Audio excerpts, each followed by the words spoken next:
ನೆನ್ನೆ ತಾನೇ ನ್ಯೂಸ್ ಅವರ್ನಲ್ಲಿ ಡಿಟೇಲಾಗಿ ಮಾತಾಡಿದ್ವಿ.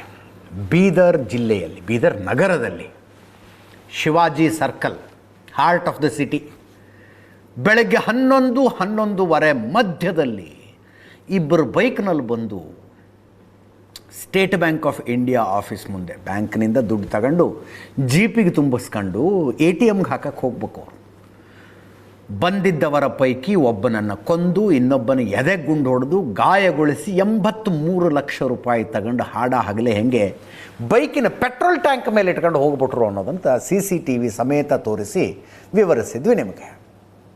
ಅದರದ್ದು ಇನ್ನೂ ತನಿಖೆ ನಡೀತಾ ಇದೆ. ಇನ್ನೂ ಸಿಕ್ಕಿಲ್ಲ ಆರೋಪಿಗಳು. ಆಗಲೇ ಮಂಗಳೂರಿನಲ್ಲಿ ಮತ್ತೊಂದು ದರೋಡೆ. ಇದು 83 ಲಕ್ಷ. 83 ಅಂದರೆ ಆ್ಯಕ್ಚುಲಿ 88 ಲಕ್ಷ ತಗೊಂಬರ್ತಾರೆ ಇವ್ರಿ ಸ್ಟೇಟ್ ಬ್ಯಾಂಕ್ ಆಫ್ ಇಂಡಿಯಾದಿಂದ ಹೊರಗಡೆ. ಟ್ರಂಕ್ ಒಳಗೆ ತುಂಬಿ ಇನ್ನು 5 ಲಕ್ಷ ರೂಪಾಯಿ ಮೇಲೆ ಇಟ್ಕೊಂಬರ್ತಿರ್ತಾರೆ, ಜಾಗ ಇರಲಿಲ್ಲ ಅಂತ. ಅದಕ್ಕೆ ಕೆಳಗೆ ಬಿದ್ದು ಹೋಗಿದೆ. ಉಳಿದಿದ್ದು 83 ಲಕ್ಷ ತಗೊಂಡು ಹೋಗಿದ್ದಾರೆ. ಇದು 83 ಲಕ್ಷ ಅಂತ ಇದ್ವಿ ನಾವು. ಮಂಗಳೂರಿಗೆ ಹೋಲಿಸಿದ್ರೆ ಬರೀ 83 ಲಕ್ಷ ಇದು.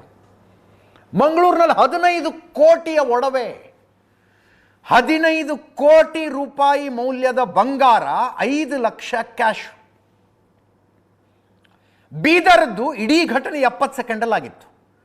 ಮಂಗಳೂರಿನಲ್ಲಿ 6 ನಿಮಿಷ, ಮಧ್ಯಾಹ್ನ 1 ಗಂಟೆ 10 ನಿಮಿಷಕ್ಕೆ ಎಂಟ್ರಿ ಕೊಡೋ ದೃಶ್ಯಗಳಿದಾವೆ. ಮೇಲ್ ಟೈಮಿಂಗ್ ಕಾಣಿಸ್ತಾ ಇದೆ ನೋಡಿ ಇಲ್ಲಿ.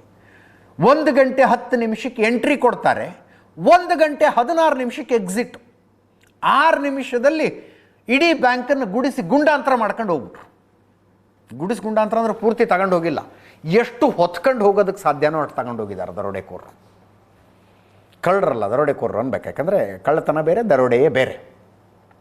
ನೋಡಿ, ಆ ಫಿಯೆಟ್ ಕಾರ್ನಲ್ಲಿ ಬಂದು ಇಳಿತಾರೆ. ಫಿಯೆಟ್ ಕಾರ್ ಬರುತ್ತೆ, ಇದು ವಾಪಸ್ ಹೊರಗಡೆ ಹೋಗ್ತಾ ಇರೋದಿತ್ತು. ಗೋಣಿಚೀಲ್ ಥರದ್ದು ಇದೆಯಲ್ಲ, ಅದರಲ್ಲಿ ಬಂಗಾರ ತುಂಬ್ಕೊಂಡು ಹೋಗಿದ್ದಾರೆ, ವರ್ತ್ 15 crores. ಕರ್ನಾಟಕದ ಇತಿಹಾಸದ ಅತಿ ದೊಡ್ಡ ದರೋಡೆಗಳ ಪೈಕಿ ಒಂದು ದರೋಡೆ ಅನ್ನಿಸಿಕೊಳ್ಳುತ್ತಿದ್ದು. 15 ಕೋಟಿ 5 ಲಕ್ಷ ಟೋಟಲ್ ಮೊತ್ತ. ಇನ್ನೂ ಅಪ್ಡೇಟ್ ಆಗಬೇಕು. 6 ನಿಮಿಷದಲ್ಲಿ ಮಾಡಿ ಮುಗಿಸಿದ್ದಾರೆ. ಮಠ ಮಧ್ಯಾಹ್ನನೇ ಆಗಿದೆ. ಗೋಣಿ ಚೀಲದಲ್ಲಿ ಬಂಗಾರ ತುಂಬ್ಕೊಂಡು ಹೋಗಿದ್ದಾರೆ ಅಂದರೆ ಯೋಚನೆ ಮಾಡಿ. 6 ಜನ ಬಂದಿದ್ರು.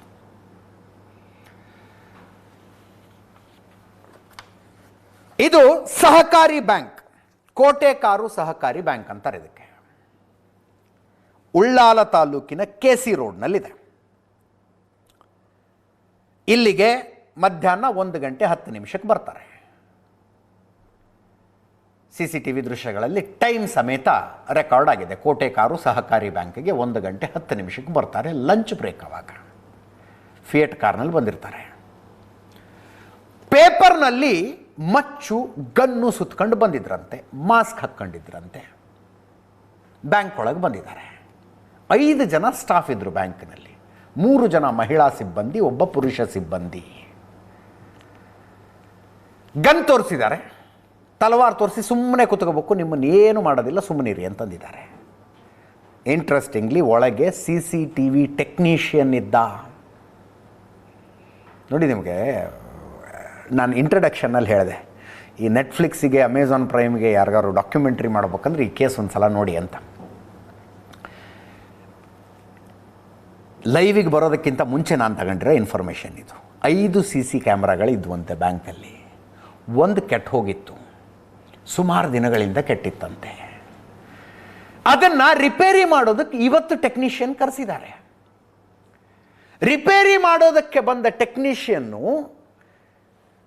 ಬ್ಯಾಂಕಿನ ಒಳಗಿನ ಎಲ್ಲ CC ಕ್ಯಾಮ್ರಾಗಳನ್ನು ಆಫ್ ಮಾಡಿದ್ನಂತೆ. ಆಫ್ ಮಾಡಿ ತನ್ನ ಪಾಡಿಗೆ ತಾನು ರಿಪೇರಿ ಮಾಡ್ತಿದ್ದಂತೆ. ಅದೇ ಟೈಮಿಗೆ ಇವರು ಒಳಗೆ ಬಂದಿದ್ದಾರೆ. ಒಳಗೆ ಬಂದು ಅವನಿಗೂ ಮಚ್ಚು ತೋರಿಸಿದ್ದಾರೆ, ಸುಮ್ಮನೆ ಕೂತ್ಕೋಬೇಕು ಅಂದಿದ್ದಾರೆ.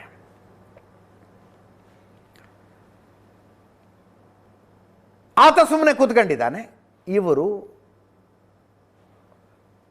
ಲಾಕರ್ ರೂಮ್ಗೆ ಹೋಗಿ ತುಂಬ್ಕೊಂಡಿದ್ದಾರೆ, ಬಂಗಾರ ತುಂಬ್ಕೊಂಡಿದ್ದಾರೆ. ಎಲ್ಲವನ್ನೂ ಅಲ್ಲ, ಟೋಟಲ್ 15. ಇನ್ನೂ ಹಾಗೆ ಏನೋ ಚಿಲ್ಲಾಪಿಲ್ಲಿಯಾಗಿ ಬಿದ್ದಿತ್ತಂತೆ ಒಳಗಡೆ ಎಲ್ಲ. ಇನ್ನೊಂದು 8-10 ಕೋಟಿ ರೂಪಾಯಿದು ಒಡವೆ ಬಿಟ್ಟು ಹೋಗಿದ್ದಾರಲ್ಲೇ ಅಂತ. 8-10 ಕೋಟಿ ರೂಪಾಯಿ ಒಡವೆ ಬಿಟ್ಟು ಹೋಗಿದ್ದಾರಂತೆ. ಒಂದಷ್ಟು ಪ್ರಶ್ನೆಗಳು ಸಹಜವಾಗಿ ಬರ್ತವೆ. ಸಿ ಇದೇ ಬ್ಯಾಂಕ್ ಎದುರಿಗೆ ನಾವೇನದು ಆಗಬೇಕಾಗಿತ್ತು ಇತ್ಯಾದಿ ಇತ್ಯಾದಿ ಅಲ್ಲ. ಅದು ಉಳ್ಳಾಲದಲ್ಲಿ ಇದರ ಎದುರುಗಡೆನೆ ಇನ್ನೊಂದು ಪ್ರತಿಷ್ಠಿತ ಬ್ಯಾಂಕ್ ಇದೆ. ಆ ಬ್ಯಾಂಕು ಇಲ್ಲಿಗಿಂತ ಹೆಚ್ಚು ಒಡವೆಗಳು ಬಂಗಾರ ಇರುತ್ತೆ. ಅಲ್ಲಿಗೆ ಹೋಗಿಲ್ಲ ಇವರು, ಬಂದಿರೋದು ಇಲ್ಲೇ. ಅದೇ ಟೈಮ್ಗೆ CC ಕ್ಯಾಮರಾ CCTV ರಿಪೇರಿ ಆಗ್ತಾ ಇತ್ತು. ಇನ್ನು ಅಪರಿಚಿತರ ಕೈವಾಡ ಅಂತೀವಿ. ಇದು ಘಟನೆ ನೋಡ್ತಾ ಇದ್ರು ಪರಿಚಿತರ ಕೈವಾಡ ಅಂತ ಅನ್ನಿಸ್ತಾ ಇದೆ ಇದು. ಬಂದಿದ್ದಾರೆ, 15 ಕೋಟಿ ರೂಪಾಯಿ ಒಡವೆ ತುಂಬಿಕೊಂಡು ಹೋಗಿದ್ದಾರೆ, ಇನ್ನೊಂದಷ್ಟನ್ನು ಅಲ್ಲೇ ಬಿಟ್ಟು ಹೋಗಿದ್ದಾರೆ. 2017ರಲ್ಲಿ ಸೇಮ್ ಟು ಸೇಮ್ ಹಿಂಗೆ ಆಗಿತ್ತು. ಅದರ ಜೊತೆಗೆ ನೋಡಿ, ಇಲ್ಲಿ ಮುಸ್ಲಿಂ ಗ್ರಾಹಕರು ಜಾಸ್ತಿ ಅಂತೆ. ಯಾವಾಗಲೂ ಮುಸ್ಲಿಂ ಗ್ರಾಹಕರಿಂದ ತುಂಬಿ ತುಳುಕ್ತಾ ಇರುತ್ತಿದ್ದು. ಇವತ್ತು ಕರೆಕ್ಟ್ ನಮಾಜ್ ಟೈಮಿಗೆ ಬಂದಿದ್ದಾರೆ. ಶುಕ್ರವಾರ ನಮಾಜ್ ಟೈಮಿಗೆ ಇಲ್ಲಿ ಜನ ಇರೋದಿಲ್ಲ ಅಂತ ಗೊತ್ತು ಇವ್ರಿಗೆ. ಕರೆಕ್ಟಾಗಿ ಆ ಟೈಮಿಗೆ ಬಂದಿದ್ದಾರೆ. 2017 ಹೀಗೆ ಆಗಿತ್ತು. 2017 ಜೂನ್ 23ನೇ ತಾರೀಕು ಇಬ್ಬರು ದರೋಡೆಕೋರರು ನುಗ್ಗಿದ್ರಂತೆ. ಆವಾಗ 25 ಕೋಟಿ ರೂಪಾಯಿ ಮೌಲ್ಯದ ಒಡವೆಗಳನ್ನು ತುಂಬ್ಕೊಂಡಿದ್ರಂತೆ. ತುಂಬ್ಕೊಂಡು ಹೊರಗಡೆ ತಗೊಂಡು ಹೋಗ್ತಾ ಇರುವಾಗ ಜನ ನೋಡಿ ಕಲ್ಲು ಹೊಡೆದಿದ್ದಾರೆ ದರೋಡೆಕೋರರಿಗೆ. ನೋಡಿದ್ರೆ ಇಬ್ಬರು ಪೈಕಿ ಒಬ್ಬ ಈ ಬ್ಯಾಂಕಿನ ಡೈರೆಕ್ಟರ್ ಗಂಡ. ಪೀಲಾರು ದಾರಂದ ಬಾಗಿಲು ನಿವಾಸಿ ರಾಮಚಂದ್ರ ಯಾನೆ ಬೋಟ್ ರಾಮ ಒಬ್ಬ 58 ವರ್ಷ, ಪ್ರಕಾಶ್ ನಗರದ ನಿವಾಸಿ ಮೋಹನ್ ಚಿಟ್ಟಿಯಾರ್ 46 ವರ್ಷ. ಇಬ್ಬರನ್ನ ಬಂಧಿಸಿದ್ದರು. ಇಬ್ಬರ ಪೈಕಿ ಒಬ್ಬ ಬ್ಯಾಂಕಿನ ನಿರ್ದೇಶಕಿಯ ಪತಿ ರಾಮಚಂದ್ರ ಯಾನೆ ಬೋಟ್ ರಾಮ, ಆತನ ಹೆಂಡತಿ ಬ್ಯಾಂಕಿನ ಡೈರೆಕ್ಟರ್ ಆಗಿದ್ರಂತೆ. ಗಂಡನೇ ದರೋಡೆ ಮಾಡೋದಕ್ಕೆ ಬಂದು ಸಿಕ್ಕಾಕೊಂಡಿದ್ದ ಅಂತ. 2017 ಜೂನ್ 23ನೇ ತಾರೀಕು. ಅದಾದ ಮೇಲೆ ಫುಲ್ ಟೈಟ್ ಸೆಕ್ಯೂರಿಟಿ ಕೊಟ್ಟಿದ್ದಾರೆ ಬ್ಯಾಂಕಿಗೆ. 4-5 ಜನ ಸೆಕ್ಯೂರಿಟಿ ಗಾರ್ಡ್ಗಳನ್ನು ಹಾಕಿದ್ದಾರೆ. 2017 ಜೂನ್ 23ಕ್ಕೆ ದರೋಡೆ ಅಟೆಂಪ್ಟ್ ಆಗುತ್ತೆ, ಸಿಕ್ಕಾಕ್ಕೊಳ್ತಾರೆ ದರೋಡೆಕೋರರು. 2017 ನವೆಂಬರ್ 8ನೇ ತಾರೀಕು ಬ್ಯಾಂಕಿನಲ್ಲೊಂದು ಅನಾಹುತ ಆಗುತ್ತೆ. ಜನರೇಟರ್ನಿಂದ ವಿಷಗಾಳಿ ಹೊರಗೆ ಬಂದು 3 ಜನ ಸೆಕ್ಯೂರಿಟಿ ಗಾರ್ಡ್ಗಳು ಸತ್ತೋಗ್ಬಿಡ್ತಾರೆ. ಸಂತೋಷ್ ಅಂತ, ಸೋಮನಾಥ್ ಅಂತ, ಉಮೇಶ್ ಅಂತ 3 ಜನ ಸೆಕ್ಯೂರಿಟಿ ಗಾರ್ಡ್ಗಳು ವಿಷಾನಿಲ, ಜನರೇಟರ್ನಿಂದ ವಿಷಾನಿಲ ಬಂದು ಸತ್ತೋಗ್ಬಿಡ್ತಾರೆ. ಅದಾದ ಮೇಲೆ ಬಿಲ್ಡಿಂಗನ್ನು ಶಿಫ್ಟ್ ಮಾಡ್ತಾರೆ. ಈಗಿದ್ದದ್ದು ಹೊಸ ಬೇರೆ ಬಿಲ್ಡಿಂಗ್. ಇದು 500 ಮೀಟರ್ ದೂರದಲ್ಲಿ ಇನ್ನೊಂದು ಹಳೆ ಬಿಲ್ಡಿಂಗ್ನಲ್ಲಿ ವಿಷಾನಿಲ ಸೋರಿ 3 ಜನ ಸಿಬ್ಬಂದಿ ಸತ್ತೋದ್ರು. ಆಮೇಲೆ ಸೆಕ್ಯೂರಿಟಿ ಗಾರ್ಡ್ಗಳ ಸಂಖ್ಯೆಯನ್ನು ಕಡಿಮೆ ಮಾಡಿ ಒಬ್ಬನೇ ಸೆಕ್ಯೂರಿಟಿ ಗಾರ್ಡ್ ನಿಟ್ಟರಂತೆ. ಒಬ್ಬನೇ ಸೆಕ್ಯೂರಿಟಿ ಗಾರ್ಡು. ಇತ್ತೀಚೆಗೆ ಬ್ಯಾಂಕಿನ ಆಡಳಿತ ಮಂಡಳಿಯ ಚುನಾವಣೆಯಾಗಿತ್ತು. ಜೋರ ಗಲಾಟೆಗಳಾಗಿದ್ವು. 2 ಬಣಗಳ ಮಧ್ಯದಲ್ಲಿ ಸಂಘರ್ಷ ಆಗಿತ್ತು. ಕೃಷ್ಣಯ್ಯ ಶೆಟ್ಟಿ ಬಣ ಗೆದ್ದು ಬೀಗಿತ್ತು. ಈಗ ಅಯ್ಯೋ 15 ಕೋಟಿ ರೂಪಾಯಿ ಚಿನ್ನ ತಗೊಂಡು ಹೋಗ್ಬಿಟ್ರು ದರೋಡೆಕೋರರು ಅಂತ ಚಿನ್ನ ಒತ್ತೆ ಇಟ್ಟವರು ಬಂದು ಕಂಗಾಲಾಗಿ ನಿಂತ್ಕೊಂಡಿದ್ರೆ ಕೃಷ್ಣಯ್ಯ ಶೆಟ್ಟಿ ಅವರು ಹೇಳ್ತಾರಂತೆ, ಡೋಂಟ್ ವರಿ, 17 ಕೋಟಿ ರೂಪಾಯಿದು ಇನ್ಶೂರೆನ್ಸ್ ಇದೆ ನಮಗೆ, ನಿಮಗೇನಾಗೋದಿಲ್ಲ, ನಿಮ್ಮ ಒಡವೆ ನಿಮ್ಮ ದುಡ್ಡು ಮೋಸ ಆಗೋದಿಲ್ಲ, ಬಂದೇ ಬರುತ್ತೆ ಅಂತ ಕೃಷ್ಣಯ್ಯ ಶೆಟ್ಟಿ ಅವರು ಹೇಳ್ತಿದ್ದಾರಂತೆ. ಇಲ್ಲಿ ಘಟನೆಯ ಸುದ್ದಿ ತಿಳಿದ ತಕ್ಷಣ ಸ್ಪೀಕರ್ UT ಖಾದರ್ ಅವರು ಬಂದರು. UT ಖಾದರ್ ಕೇಳಿದ್ರಿ ಏನೇನಾಯಿತು ಅಂತ. ಬ್ಯಾಂಕಿನ ಸಿಬ್ಬಂದಿ ಎಕ್ಸ್ಪ್ಲೇನ್ ಮಾಡ್ತಾರೆ ಏನಾಯಿತು ಅಂತ. ಕೇಳಿಸ್ಕೊಳ್ಳಿ. ಸರ್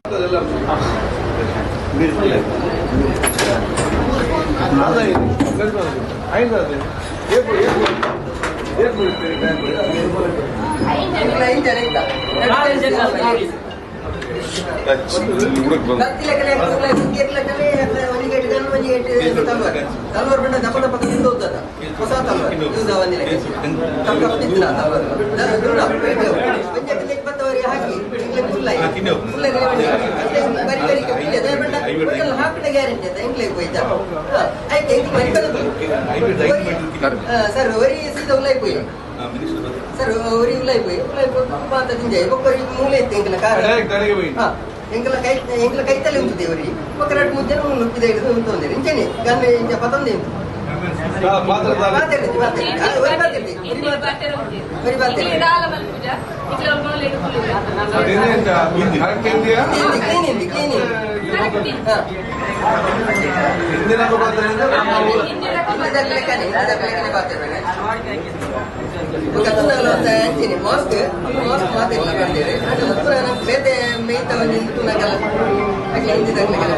ಪ್ಯಾಂಟ್ ಮಾತ್ರ ಬರಿದಿನ ಫ್ಯಾಷನಬಲ್ ಪ್ಯಾಂಟ್ ಉಂಟದೆ ಬರಿದಿನ ಮಾತ್ರ ಒಟ್ಟು ದಿನ ಮಾತ್ರ ಪ್ಯಾಂಟ್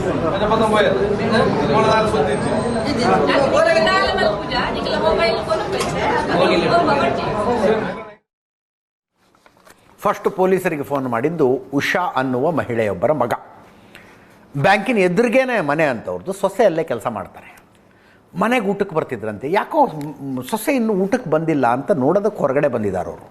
ದರೋಡೆಕೋರರು ಬ್ಯಾಗ್ ಎಳ್ಕೊಂಡು ಹೋಗ್ತಾ ಇದ್ರಂತೆ. ಗೋಣಿ ಚೀಲ, ಒಡವೆ ತುಂಬಿದ್ದ ಚೀಲ ಎಳ್ಕೊಂಡು ಹೋಗ್ತಾ ಇದ್ರಂತೆ. ಅದನ್ನು ನೋಡಿ ಕೂಗಾಡಿದ್ದಾರೆ ಅವರು. ಮಗನಿಗೆ ಹೇಳಿ ಪೊಲೀಸ್ ಕಂಟ್ರೋಲ್ ರೂಮಿಗೆ ಫೋನ್ ಮಾಡಿಸಿದ್ದಾರೆ.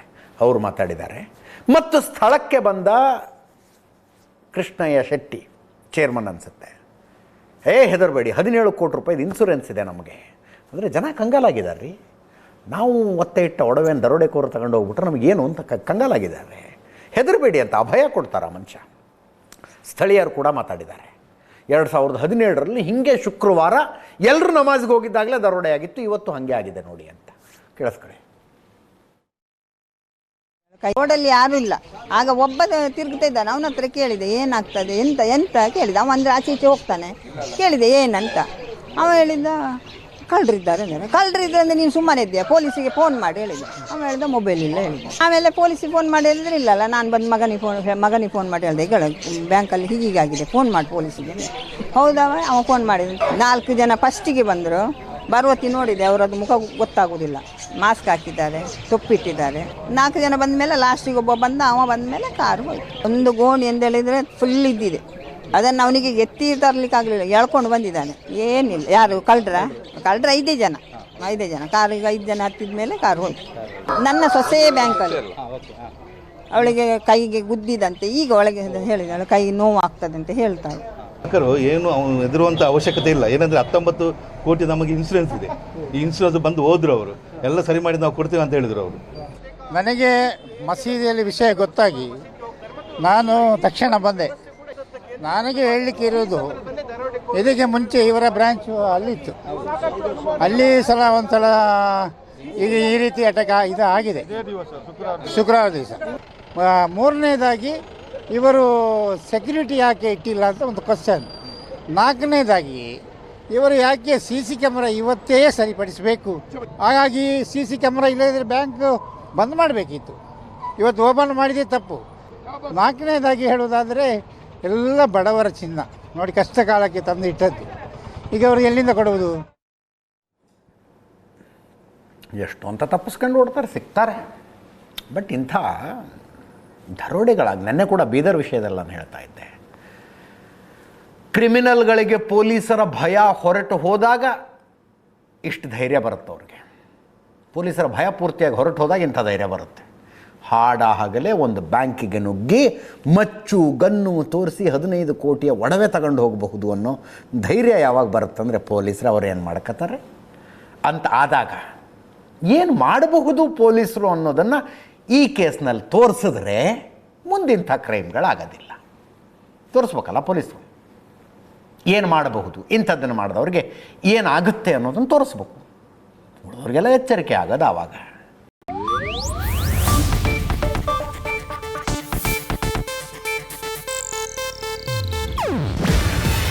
ಇದು ಏಷ್ಯಾನೆಟ್ ನ್ಯೂಸ್ ನೆಟ್ವರ್ಕ್ ಪ್ರಸ್ತುತಿ. ನೀವು ನೋಡ್ತಿದ್ದೀರಾ ಏಷ್ಯಾನೆಟ್ ಸುವರ್ಣ ನ್ಯೂಸ್.